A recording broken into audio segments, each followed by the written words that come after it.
Rekrutmen tenaga guru tidak tetap atau GTT di Kabupaten Gianyar sempat menjadi perhatian publik karena disinyalir rawan penyimpangan dan tidak transparan. Pemerintah, baik Dinas Pendidikan, BKD maupun Legislatif, selaku controlling pemerintah, bersama-sama mengawasi proses rekrutmen.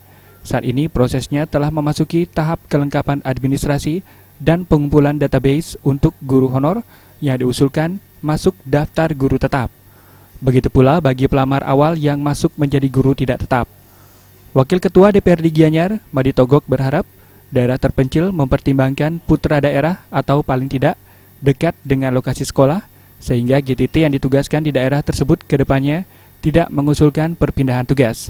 Hal itu dimaksudkan untuk menghindari terjadinya kekurangan guru di daerah terpencil serta penumpukan guru di daerah perkotaan.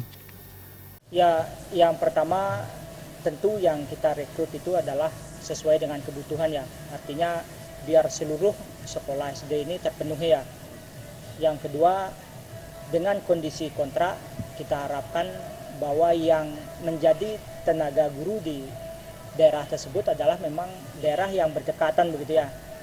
Jangan sampai terlalu jauh ya. Kalau terlalu jauh dipaksakan nanti juga kurang efektif ya. Bagaimanapun kan dengan demikian kita ingin melihat pengabdiannya selama ini. Yang kedua memang dia memiliki tanggung jawab karena dekat ya. Dan ini kan pasti akan lebih bagus kalau memang yang bersangkutan adalah berasal dari daerah tersebut atau terdekat begitu. 650 GTT yang diangkat tahun ini untuk tingkat SD hingga SMA SMK tersebar di 7 kecamatan. Trimaja, Bali TV.